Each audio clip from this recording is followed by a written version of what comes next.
So the real arrogance comes from people who assume that the world's poor are not worthy of their attention.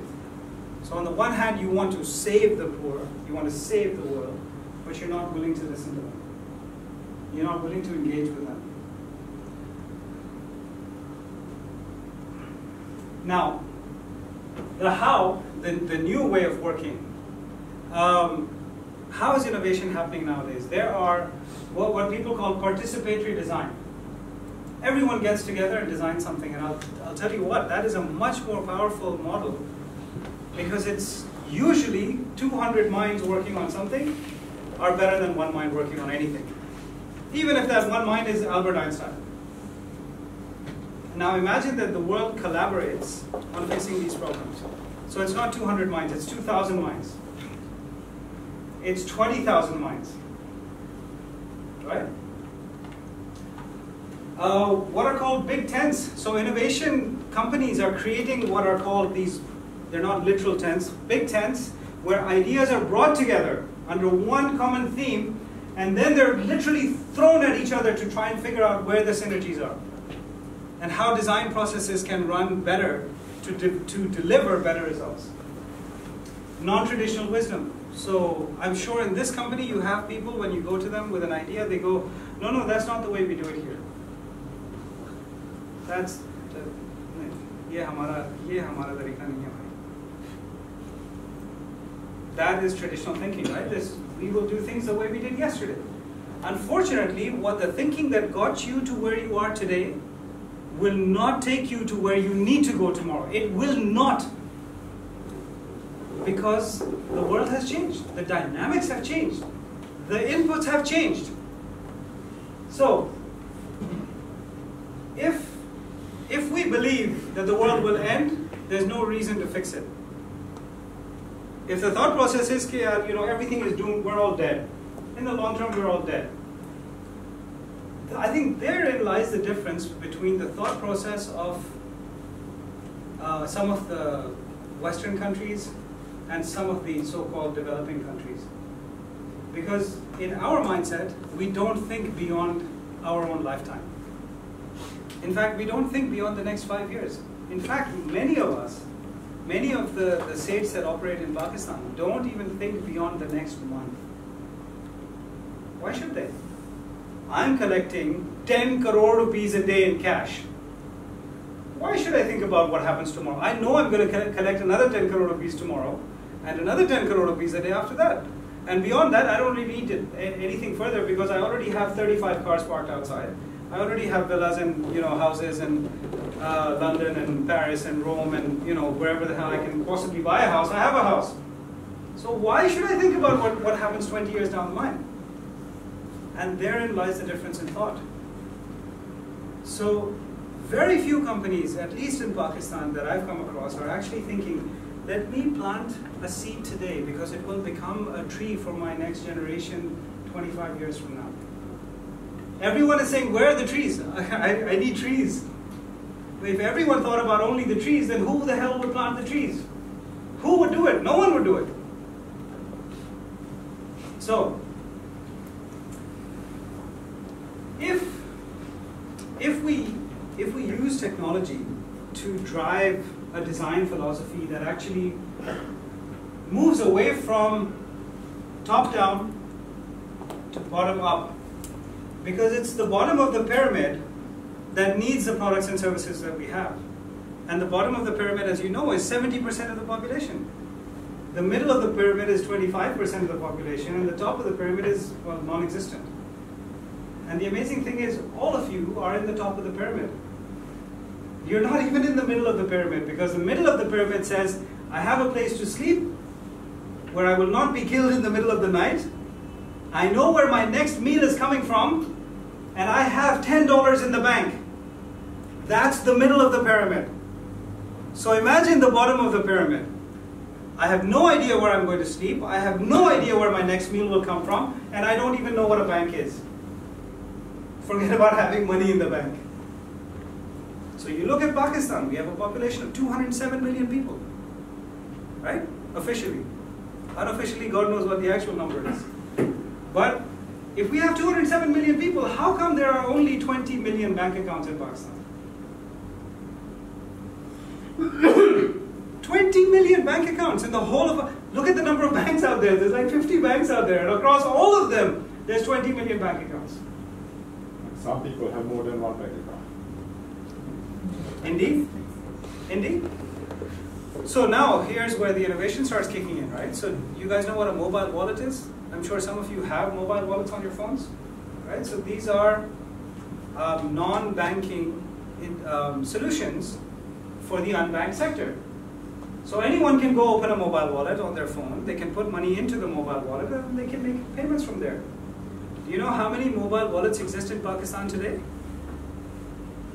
Anyone? 30 million.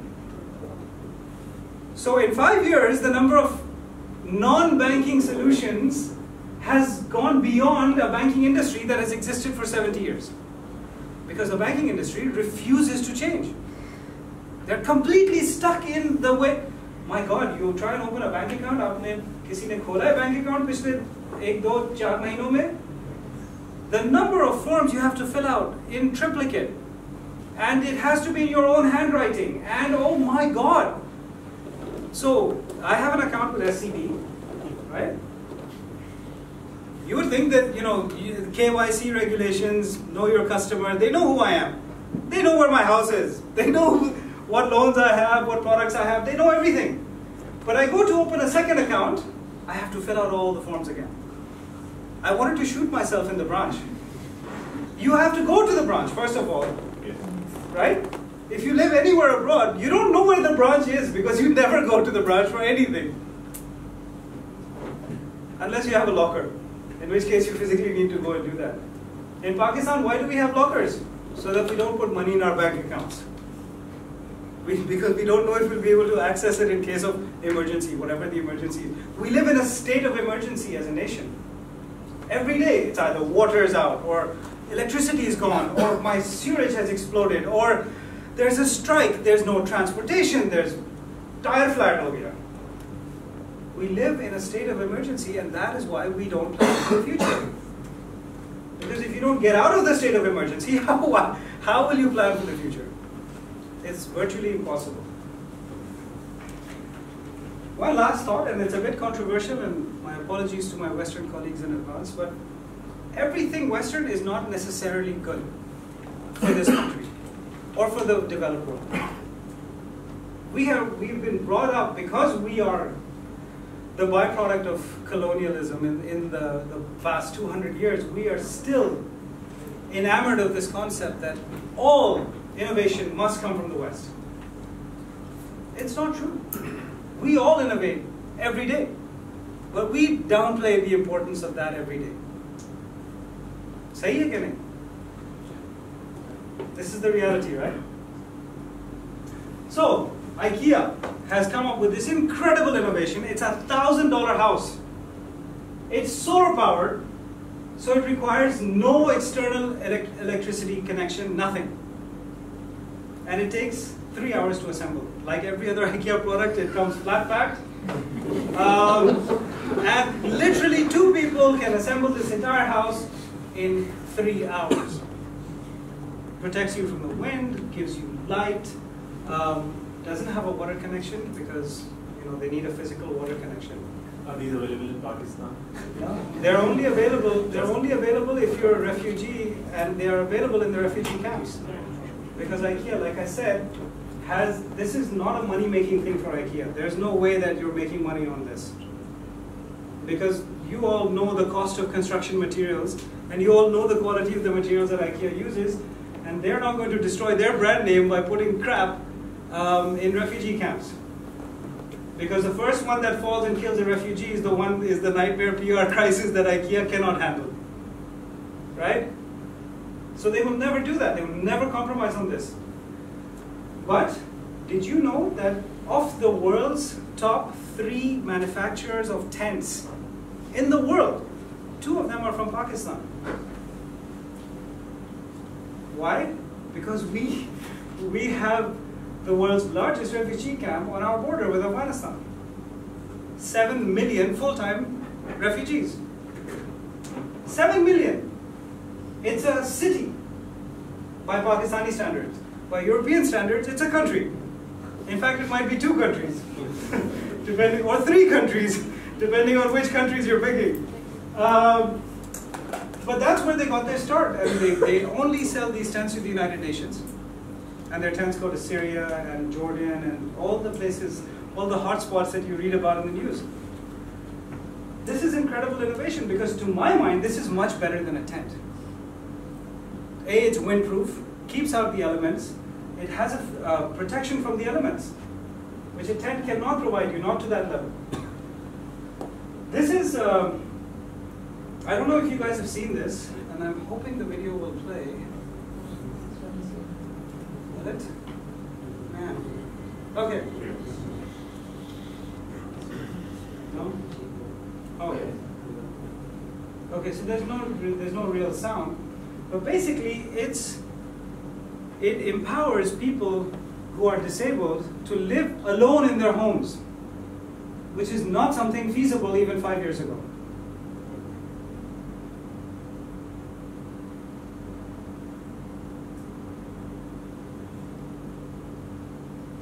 Now, right now, this system is quite expensive, and oddly enough, it has been originated in the Nordic countries as well. I honestly, when I look for innovation in the world today, I look towards the Nordic countries. For some reason, I think it's a mindset issue that says, I will not build something for now. I will build something for 20 years from now.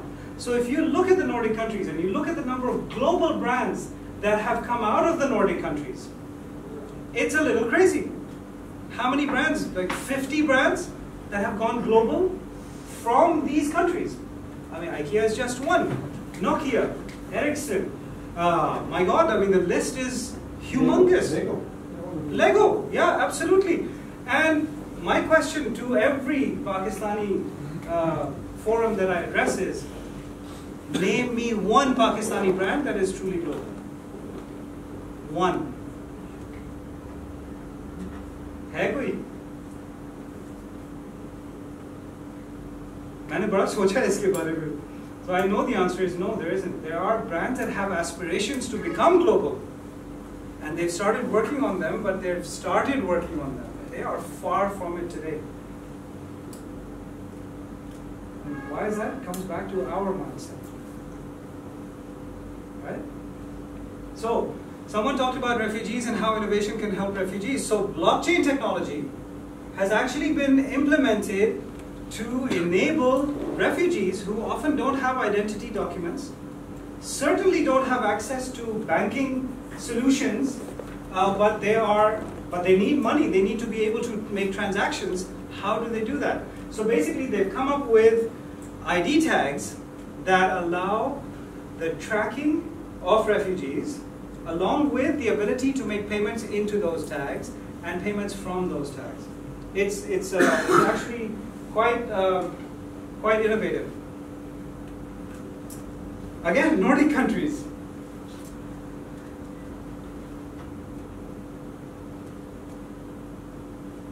So these are people who don't have bank accounts. They cannot have bank accounts because they don't have ID papers yet.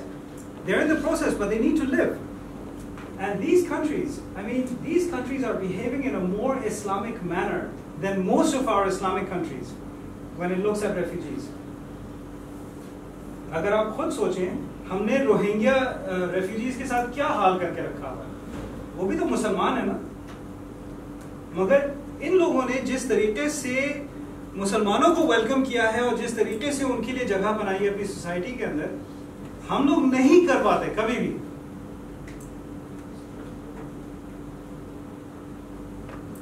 अजीब सी बात है नहीं? So sorry, I was for my colleagues from IKEA, I was lecturing my Pakistani brothers and sisters on why we are not able to do these things as opposed to people from the Nordic countries, or for that matter from Europe, other parts of Europe, who are actually opening their arms and welcoming. Like Germany has welcomed more than 1 million refugees in the last 3 years. Pakistan, the number is, well, it's uncounted because we don't really know how many refugees are in Pakistan right now. So, do you all know who Dr. Abdul Wahab was, or is? He's the former dean and director of IBA, and I had the privilege of studying under this man for 4 years. The word that he used, or the term that he used, was appropriate technology. So what is IBA? The Institute of Business Administration. It's the oldest business school outside of North America. It was set up in partnership with the Wharton School in the late 1950s, and has been since then churning out MBA graduates. Until recently, it was a relatively elitist school, so it would be maybe, in the year that I graduated, 1991, we had 35 people graduating from that class. This year, they have increased the intake to 2,000 people, because the Higher Education Commission has said that you've become too elitist, you need to become more open to the masses. So they've actually increased the intake to 2,000, so about 15 to 1,600 of them will graduate in the next 3 to 4 years. So the numbers will go up.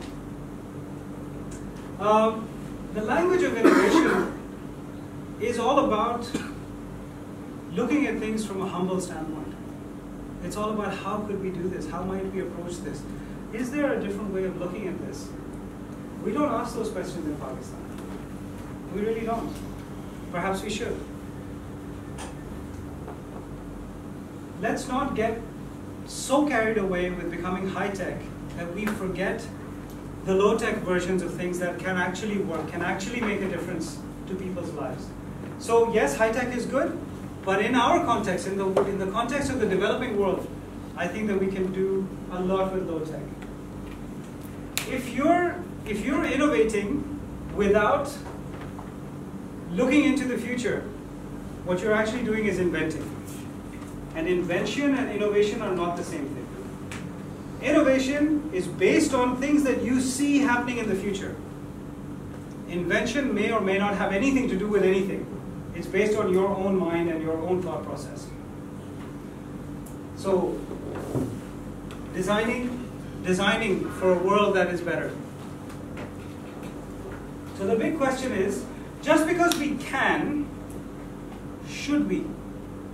So I'm asking this question from a point of view as, if we can create an artificial intelligence that is smarter than all of us put together, should we create that artificial intelligence? Is it the right thing to do? These questions need to be addressed. Just because we can clone a human being, should we clone a human being? If none of you have watched this series called Black Mirror, has anyone seen this on Netflix? It's one of the most frightening glimpses of technology in the future that you will ever see. I started watching it, and then by the 6th episode, I actually started getting sick to my stomach. And I could not watch it. It is very powerful, it's very scary, and it gives you a glimpse of what the future holds for us from a technology standpoint.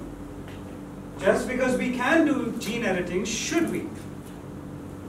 These are big questions that the world is struggling with right now, and some people have answered, yes, yes, yes, we must, because we can.